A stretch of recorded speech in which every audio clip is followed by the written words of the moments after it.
Hello दोस्तों, कैसे हैं आप सब। हम बात कर रहे थे इम्यूनोलॉजी की भी बात कर रहे थे, और उस इम्यूनोलॉजी में जो मैंने आपको बताया था उससे आगे हम बात करेंगे। जैसे कि मैंने बताया कि इम्यूनोलॉजी प्रतिरक्षा, आपकी बॉडी की इम्यूनिटी, आपकी बॉडी की, आपके शरीर की प्रतिरक्षा तंत्र, ये कैसे काम करता है। ये मेरे पिछले वीडियो में आपने कुछ समझा होगा। आज हम उसको थोड़ा सा और डिटेल से जानेंगे कि किस तरीके से आपकी इम्यूनिटी को, आपके शरीर की प्रतिरक्षा प्रणाली को, आपके शरीर की जो सोल्जर कैपेसिटी है उसको ये कैसे बनाए रखता है, और कैसे आपकी बॉडी जितने भी तरह के इन्वेडर माइक्रोब्स जो बाहरी तत्व या पदार्थ बॉडी में इंटर करते हैं, बॉडी में प्रवेश करते हैं, उनसे ये बचाने का काम करती है आपको। अब किस तरीके से काम करती है ये भी आपको समझना है, ठीक। जैसा कि मेरे थंबनेल में है ही है कि प्रतिरक्षा, इससे बाहर कुछ नहीं।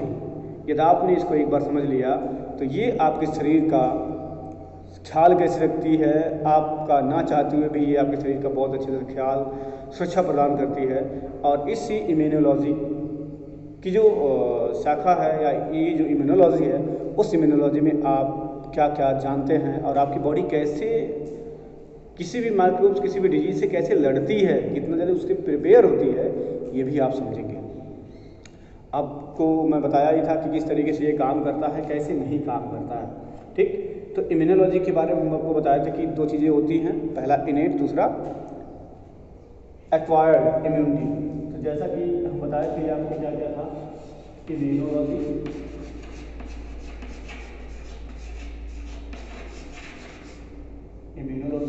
ठीक। ये दो तरह का होता है, पहला है इनेट, ठीक, और दूसरा है एक्वायर्ड, ठीक। इसका भी दूसरा नाम भी ये आपका होता है एक्वायर्ड और एडॉप्टिव, ठीक। इसको हम स्पेसिफिक इम्यूनिटी के नाम से भी जानते हैं, ठीक है। इसको भी डिटेल में हम लोग पढ़ेंगे। पहले हम बात करते हैं इसकी, ये होता है नॉन स्पेसिफिक,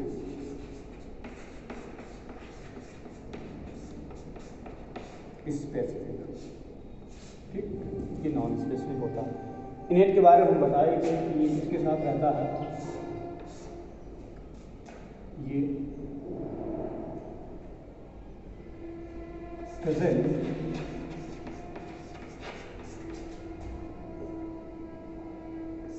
बर्थ, ठीक, या आप ये भी कह सकते हैं विथ बर्थ,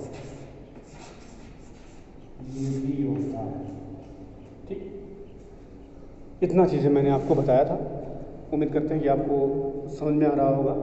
इसमें हम कुछ चीज़ें और बताए थे कि आखिर इनेट है तो ये किसके साथ रहता है। ये इनेट रहता है बर्न, मतलब जब भी न्यू बर्न बेबी, जो भी बच्चा जन्म लेता है, उसमें ये उससे जन्म से ही मिलता है।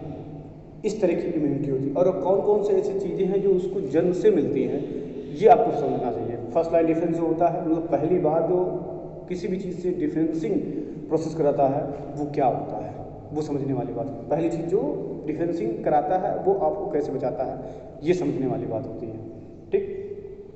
अब पहला जो आपका आता है, जैसा कि मैंने आपको बताया ही था, ठीक, पहला आता है फिजिकल बैरियर। क्या होता है फिजिकल बैरियर, ठीक। ये है आपका फिजिकल बैरियर्स, ये पहला है। अब फिजिकल बैरियर्स में क्या क्या चीज़ें आती हैं ये भी समझने वाली बात होगी। तो देखते हैं क्या क्या चीज़ें इसमें आएंगी फिजिकल बैरियर में। फिजिकल बैरियर में पहली चीज़ है स्किन, जो मैं आपको बताया था, वीडियो को याद रखिएगा। जिन लोगों को चीज़ें नहीं समझ में आ रही हैं वो कृपया मेरा पिछला भी वीडियो देखते रहें, और जब देखेंगे तभी उनको समझ में आएगा कि हाँ शुरुआत कहाँ से हो रही है, कैसे हो रही है। और हम ये भी बताएंगे कि इस पर्टिकुलर टॉपिक से कौन कौन से क्वेश्चंस हैं जो बनते हैं एग्ज़ाम के पॉइंट ऑफ व्यू से जो वनडे एग्ज़ाम होते हैं उनमें से इस तरह के क्वेश्चन कहाँ से आते हैं या इस टॉपिक से कैसे क्वेश्चन बनते हैं, ये भी हम बताएंगे आपको, जो इम्पोर्टेंट होता है किसी भी एग्ज़ाम के पॉइंट ऑफ व्यू से। जैसा कि मैंने बताया कि बायोलॉजी एक ऐसा सब्जेक्ट है जो पिछले 6 से 7 सालों में का जो क्वेश्चन का पैटर्न है वो बहुत तेज़ बदला है। इसके अमाउंट ऑफ क्वेश्चन को ज़्यादा बढ़ा दिया गया है और इसमें ज़्यादा क्वेश्चन बनने लगे हैं। अब वो जो ज़्यादा क्वेश्चन जो बनते हैं वो कहाँ कहाँ से बनते हैं ये तो मैं आपको बताया हूँ, मैं आपको बता भी रहा हूँ। जैसे कि मैंने अपना अभी जो नया टॉपिक शुरू किया है वो है पाचन में भी मैं आपको बता रहा हूँ। अब आगे भी जो टॉपिक आपकी चलती रहेगी उसमें मैं बताता रहूँगा कहाँ कहाँ से क्वेश्चन बनते हैं। ये इंपॉर्टेंट क्यों होता है, बस इसी की वजह से इंपॉर्टेंट होता है क्योंकि ये आपसे रिलेटेड है। जब आपसे रिलेटेड होता है कोई चीज़ तो उसी से क्वेश्चन ज़्यादा बनने सब बनाते हैं। ठीक, तो उसी तरीके से स्किन, पहला स्किन होता है, ठीक, म्यूकस मेम्ब्रेन आपको हम बताएंगे,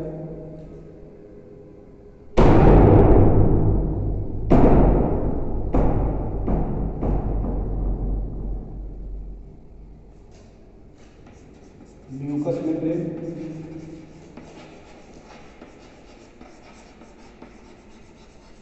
म्यूकस मेम्ब्रेन हम बताए थे आपको। ठीक, अब इसके बाद म्यूकस मेम्ब्रेन के साथ साथ क्या क्या चीज़ें और कहाँ कहाँ होती है। म्यूकस मेम्ब्रेन हो गया respiratory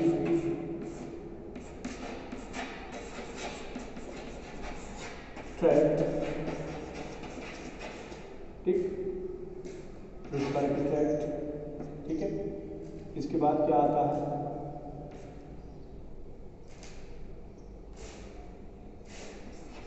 gastro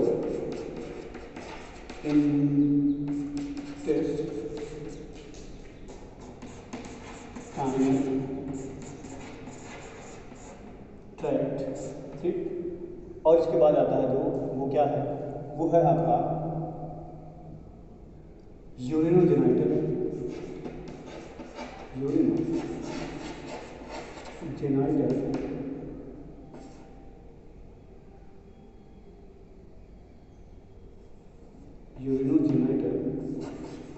tract,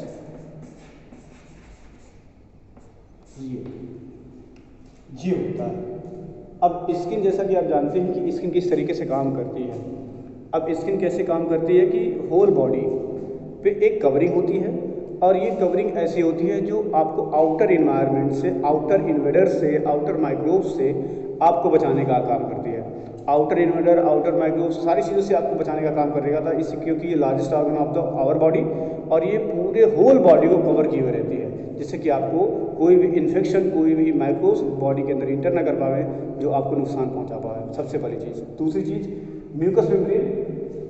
mucus membrane जैसा कि मैं बताया था कि इंटरनल बैरियर में आता है। अब ये इंटरनल बैरियर मतलब उसके जितने भी स्मूथ ऑर्गन्स होते हैं, कैपेसिटी वाले ऑर्गन होते हैं या स्पेशियस ऑर्गन्स होते हैं, उन स्पेशियस ऑर्गन में इस म्यूकस मेम्ब्रेन की लाइनिंग होती है। ठीक, एक लेयर बना दी जाती है। मान लीजिए जैसे ये ऑर्गन है और इस ऑर्गन पे एक लेयर सी बना दी जाती है इस तरीके से, ठीक है। और ये जो लेयर होता है यही लेयर आपको बचाने का काम करता है। इट मीन्स कि किसी भी इंटरनल माइक्रो, मान लीजिए कि कोई भी ऐसा माइक्रोब जो बॉडी के इंटरनल पार्ट में पहुंच गया है तो वहाँ से उसको बचाने के लिए काम करता है।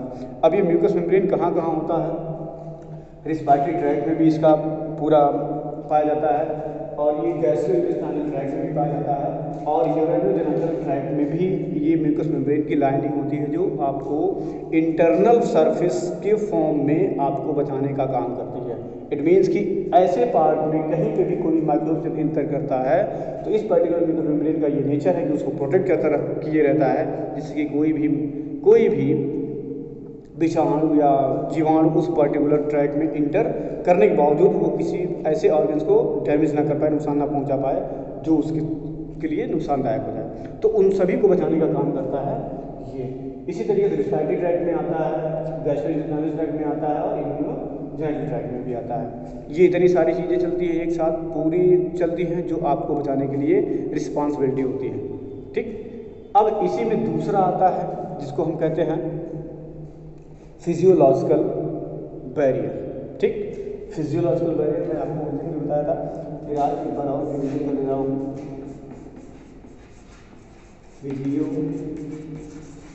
फिजियोलॉजिकल बैरियर्स, ये भी आपका पहला ये हो गया। दूसरा फिजियोलॉजिकल बैरियर्स हो गए। अब दूसरा फिजियोलॉजिकल बैरियर्स में क्या होता है, सिंपल सी बात है, ये आपका वो फर्स्ट लाइन था, ये सेकेंड लाइन है जो आपको बचाने का काम करते हैं फिजियोलॉजिकल बैरियर्स। मान लीजिए किसी कारण की वजह से, अब इसका मतलब क्या है, ये फिजियोलॉजिकल बैरियर क्या होता है। अब ये फिजियोलॉजिकल बैरियर डिपेंड करता है किससे, डिपेंड करता है सिक्रीशन से। किससे डिपेंड करता है, सिक्रीशन से। ठीक, अब ये सिक्रीशन से डिपेंड करने का मतलब क्या हो गया कि ये जो फिजियोलॉजिकल बैरियर इसको शो करता है, ये कैसे हो सकता है। ठीक, सिक्रीशन बॉडी में कहाँ कहाँ होती है, ये उससे बचाने का काम कैसे कैसे करता है। ठीक, तो ये सिक्रीशन कहाँ कहाँ बॉडी के अंदर होती है, ये भी आपको समझना है। कहाँ कहाँ होती है समझिए। पहला तो पहला क्या हो जाता है, पहला हो जाता है ठीक एसिड इन स्टमक। ठीक, इसके थ्रू HCl जो मैंने आपको बताया था। ठीक, HCl। दूसरा आता है लाइसोजाइम, इसमें होता है, ये होता है आपका टीयर्स। ठीक, मतलब आंसुओं में, इसमें होता है आंसुओं में होता है। ठीक, और जो आपका तीसरा होता है, वो तीसरा कैसे आप रिप्रेजेंट करेंगे कि ये कहाँ पाया जाता है, तो तीसरा आपका सिक्रेशन होता है, वो होता है स्लाइवा। स्लाइवा इसका मतलब क्या है कि लाल का जो सिक्रेशन होता है, उस लाल के सिक्रेशन में भी ये लाइसोजाइम पाए जाते हैं। इन सब का भी काम क्या होता है, प्रोटेक्ट करने का काम होता है, जो आपको किससे बचाते हैं, माइक्रोब्स से बचाते हैं। HCl भी माइक्रोब्स को किल करता है, जर्म्स को किल करता है। ठीक, ये भी आपको क्या है, बैक्टीरियल होता है, एंटी बैक्टीरियल होता है, एंटी बैक्टीरियल ये होता है। ठीक, सेम उसी तरीके से स्लाइवा भी क्या करता है, एंटीवायरल और एंटी बैक्टीरियल होता है। ठीक, ये काम करता है। इस तरीके से ये जो आपके फिजियोलॉजिकल बैरियर्स की बात करते हैं, तो पहला आपका फिजिकल बैरियर का हो गया, दूसरा होगा फिजियोलॉजिकल बैरियर हो गया। ये आपके पास इस तरीके से काम करता है। नेक्स्ट इसके बाद आता है आपका तीसरा, और वो तीसरा क्या होता है ये भी आप जानते हैं। ठीक, तीसरा जो होता है वो आपको समझना चाहिए, वो भी हम आपको बताते हैं। जो आता है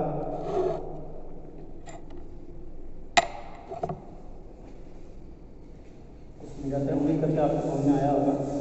नेक्स्ट बताते हैं आपको।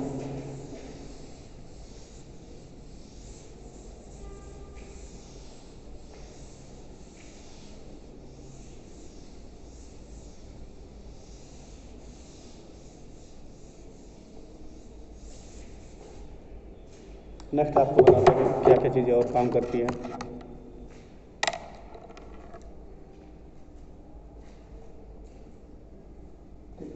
तीसरा आता है सेलुलर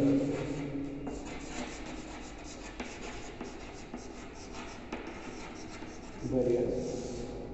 इस सेलुलर बैरियर्स में क्या क्या चीज़ें ऐड की जाती हैं, ये है एंटी सेल्स। ठीक, इसका नाम है नेचुरल किलर सेल्स। ठीक, ये कैसे काम करता है, इमेजिन दैट, ये कैसे काम कर सकता है, आपको नहीं समझ में आ रहा। नेचुरल किलर सेल मतलब बॉडी के अंदर एक स्पेशलाइज्ड टाइप की सेल होती है, और इन सेल का काम क्या है, यदि कोई भी माइक्रोब्स किसी भी पर्टिकुलर ऑर्गन को कैप्चर करने का प्रयास कर रहा है, शुरुआत कर रहा है कि उसको हम कैप्चर कर लें, मतलब उसके ऊपर अपना प्रभाव जमा लें, उससे पहले ही ये स्पेशलाइज्ड सेल उस पर्टिकुलर जो न्यू सेल बन रही है, जिसके ऊपर न्यू सेल बन रही है, उसके ऊपर माइक्रोब्स का अटैक होने वाला है। ठीक, ये अटैक होने वाला है, इसका अटैक। ठीक, अब इसके अटैक को खत्म करना है, मतलब नई सेल लेकर नई सेल बन रही है, उसको करना है। तो ये नेचुरल किलर सेल क्या करता है कि उस नई सेल जो जिसके ऊपर कोई माइक्रोब अटैक कर रहा है उसी सेल को ये क्या कर देती है, ये एक्शन करती है। और एक्शन करने का मतलब क्या हो गया कि उस इन्फेक्टेड सेल को जिसके ऊपर कॉम्प्लेक्स ना इन्फेक्टेड सेल, इस इन्फेक्टेड सेल को वो आसानी से किल कर देती है। और किल करने के बाद क्या हो जाता है, उनको पूरी तरीके से डिस्ट्रॉय कर देती है, जिससे कि उसमें किसी तरह का कोई भी क्या ना हो पाए, उसको किसी भी तरीके से कुछ भी नुकसान ना पहुंचाता। तो नई चीज़ें जो है एक चीज़ पैदा होने वाले शरीर में उसको भी वो ख़त्म कर ले। ये नेचर होता है आपके बॉडी के नेचुरल किलर सेल का। ठीक, इतनी चीज़ समझ में आ गई। देन आता है कुछ और सारी चीज़ों की फॉर्म में आती हैं, वो क्या क्या चीज़ें होता है वो भी मैं आपको बता देता हूँ। ठीक, ये क्लियर हो गया होगा। और इसमें कुछ चीज़ें आती हैं उसको आप समझ लीजिए ध्यान से। होता है एंटी बैक्टीरियल प्रोटीन, ये भी आपके शरीर के लिए मोस्ट इम्पॉर्टेंट सेल्स होता है, प्रोटीन होती है जो किसी भी एंटी बैक्टीरियल सेल को, बैक्टीरिया वाली सेल को ये किल करने के लिए रिस्पॉन्सिबिलिटी देता है। तो ये होता है। नेक्स्ट आता है फीवर। फीवर भी आपकी बॉडी के लिए रिस्पॉन्सिबिलिटी लेता है कि जो भी ऐसे माइक्रोब्स इंटर कर चुके हैं उनको एलिमिनेट करने का एक प्रोसेस है आपकी बॉडी से, जिससे कि पूरी तरीके से आपकी बॉडी को जर्मलेस बनाया जा सके। तो फीवर का मतलब क्या है कि टेम्परेचर का इंक्रीज़ होना, तो वो स्लोली टेम्परेचर को इंक्रीज़ करता है, जिससे कि कोई माइक्रोब बॉडी के अंदर आया हुआ है तो उस टेम्परेचर को वो नहीं निगलेक्ट कर पाएगा, उस टेम्परेचर को वो नहीं सहन नहीं कर सकता है, जिसकी वजह से ये इस तरीके से काम कर सकता है। तो फीवर का बढ़ाने का मतलब ये कि ये हो गया। देन इन्फ्लेमेशन,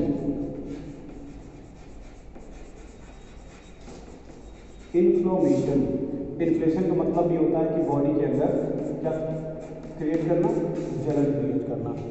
ये भी आपकी बॉडी का एक बहुत ही इंपॉर्टेंट प्रोसेस होती है जो इन्फ्लेमेशन क्रिएट करती है।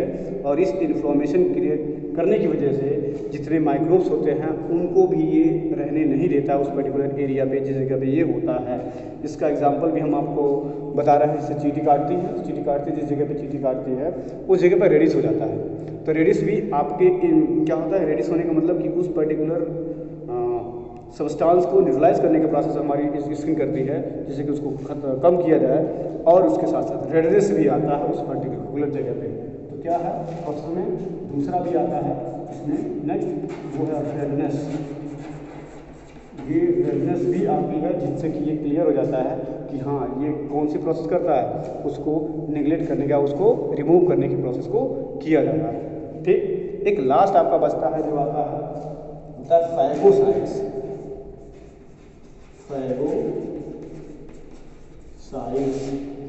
तो फैगोसाइट्स का नेचर क्या है कि इतनी सारी प्रोसेस हो चुकी हैं।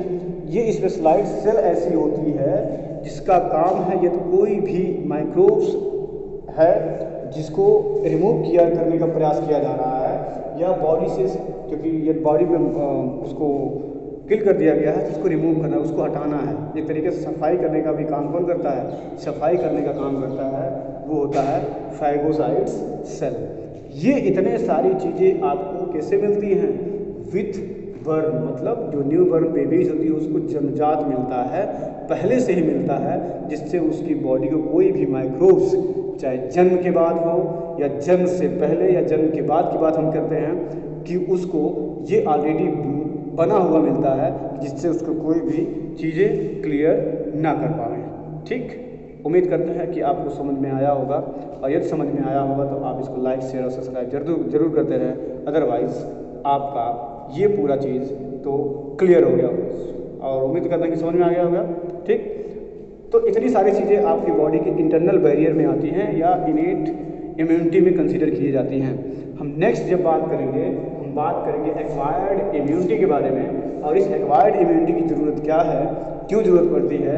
जैसा कि ये विथ बर्न के साथ है, ये जन्मजात नहीं होता है, ये जन्म के बाद मिलता है, जन्म के बाद इसकी ज़रूरत पड़ती है, तो वो धीरे धीरे कैसे ज़रूरत पड़ती है उसके लिए ये आपकी बॉडी कैसे रिस्पॉन्ड करे किसी भी जर्म के अकॉर्डिंग, वो हम बताएंगे नेक्स्ट वीडियो में। तब तक के लिए थंबनेल के साथ मिलते हैं अगले वीडियो में।